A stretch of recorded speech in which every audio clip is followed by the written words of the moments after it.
Okay, so the next thing we're going to be looking at, section 11.7 out of the textbook, is conics with polar coordinates. Okay, and you may say, okay, polars are hard, conics are hard. Why are we putting the two together? There's actually going to be some equations that are, or some problems that are easier to solve if we just were to put it in polar form. Okay.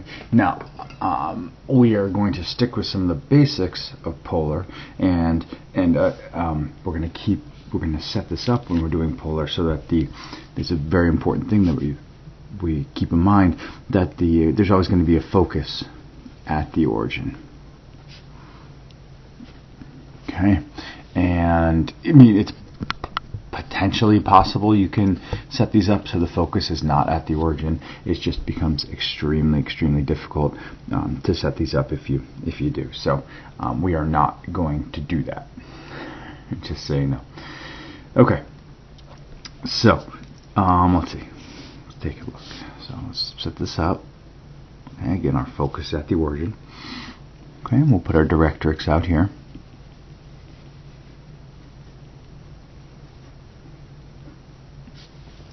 Okay, so we have our focus and our directrix, and let's say we have our conic like this, and now it looks kind of like a parabola, but maybe it loops back around. Maybe there's two sides to it. Maybe there's a second branch for the hyperbola over here, right?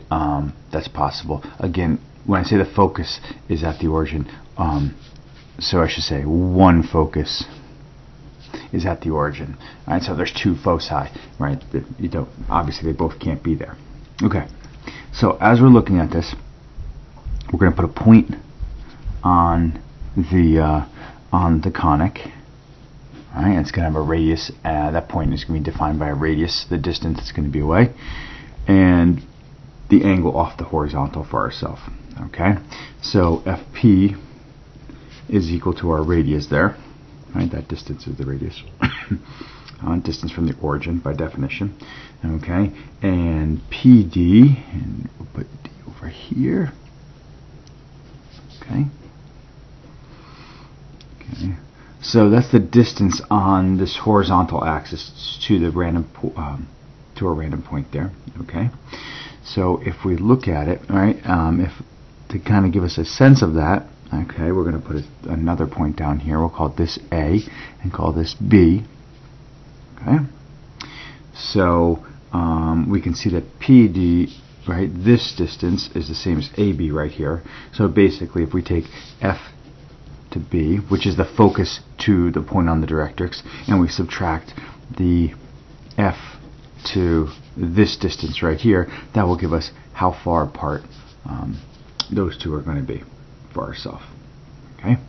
Now, from what we did before, we know that eccentricity is the right, is FP, right, that divided by that. Okay, that's our eccentricity, right, that we figured out before for ourselves. Okay, and from those previous explorations we've done, right, when we looked at that, we always divided that, and we figured out that no matter what the conic had, the ratio between these was E. Okay, so that was the directrix were when we did those alternate forms of the hyperbola and the ellipse, right? We always found that ratio. Okay, so that's from before. So then we can see that the eccentricity equals R, if I replace that, R over FB minus FA. Okay, so if we call D, right, if D is the distance from the focus to the directrix,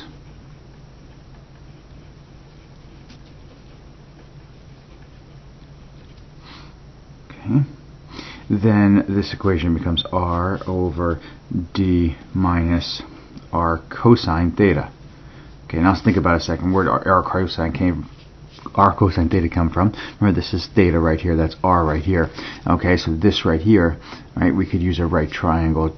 We could use some right triangle trig and figure out, oh, that's going to be R cosine theta for ourselves. Okay, so FA, right, equals R cosine theta from right triangle trig. Okay, right, so we have this, right, this equation for ourselves, right? Again, just to review, this comes from the previous explorations we did, right? FP is the radius, right? This distance minus this distance gets us how far that is, right? The PD is going to be, right? We define D as the distance from the focus to the directrix, right, for ourselves, right? And then this is right triangle trig. Okay, so now let's take that and solve for R. Okay, I have R in a couple different spots, so I'm going to have to get rid of the fraction first. Okay, move this term over.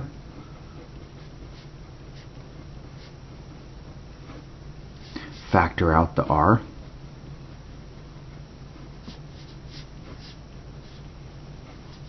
And divide by 1 plus E cosine theta.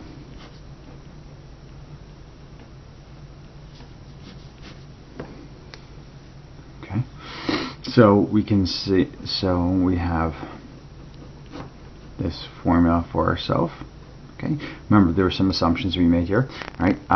In this case, the way we set this one up, right, we have that focus at the origin, which is always going to be the case when we're doing the polar. But the additional assumption we've made is that I put the directrix off here on the right and it's vertical. Okay, so right, so this if the directrix is on the right and vertical. Okay, should say right of the focus. Okay, so it's going to be vertical. Okay, right, so that's going to change, right, depending on how we situate this. Right, so if we put this in different spots, it's gonna be set up differently. So if, for example, right, we had it set up the focus here, right? There's our conic, right? Here's our directrix over here for ourself. Okay. So if we were going to be doing this, right, then our equation here, this would be x equals negative d, right, for ourselves, right, not x equals d, because x equals d was on the other side there.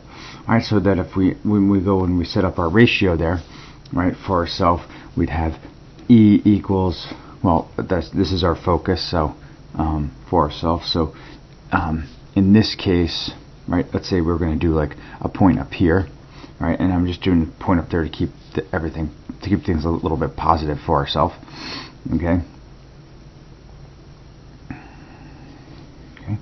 So F2 to so if the focus to the point, that's still the radius there. Okay, and then P to D, right, that's going to be this length of D right here, right, for ourselves, plus R cosine theta. Okay, now if I had put the point over here, right, then that would have made this negative, so for ourselves, so it would have been D minus the negative R cosine theta, so it still would have worked out for ourselves, right, this whole distance there, right, and we'd be taking away this portion which was negative, so it all would have worked out itself. Right? If you were to then solve for R, right, using the same algebra that we did before, we get 1 minus E cosine of theta. Okay, so you can see that this is if the directrix is vertical and the left of the focus at the origin. Okay, right, so we could use similar strategies, similar techniques, right, if we were thinking about the other places that we were going to have. Let's say that it's your directrix is down here and it went up like this here. Okay, and again I'm going to put the point up here just to make things a little bit easier for ourselves in terms of visualizing what's happening here. Okay, so right, this would be E equals R over this distance here. This distance here would be this plus this right here, and that's that distance plus, well, in this case, that's the horizontal, I'm sorry, the vertical, so it's going to be R sine theta that we'd have for ourselves. Okay, when we went through and we moved things around and manipulated, we get this equation. Okay, so that's if the directrix is going to be below. Okay, if the directrix is above for ourselves, okay, let's put it right here, just because we can. Okay, all right. So we have the R. Okay, this length right here is going to be this whole length, which is D, minus taking away this portion right here for ourselves, so minus R sine theta. Okay. If you say, well, why'd you put that one up there? I just want to show you it could be up there, right? If I put it below, it would have been the same. Okay. There's the R, there's the D, and then this would have been this right here. Our angle it's kind of gets a little messy there, and that's why I kind of avoided it. But basically, right, this one here is going to become negative R sine theta, okay, for ourselves, right? Because if I think of our theta being right there, right, and that's kind of why I just didn't deal with it, because of the negative and down below. But anyway, right, move this equation around, and R equals ED 1 plus E sine theta. Okay, so that's if it's above. So you can see that if it has a horizontal directrix, it's going to have the E sine theta. Okay, and if it has a vertical, it's going to have the cosine theta, and that's just because that distance is coming off the horizontal or the vertical for each one. So those are the equations that we're going to use, right, to help us out in doing some examples.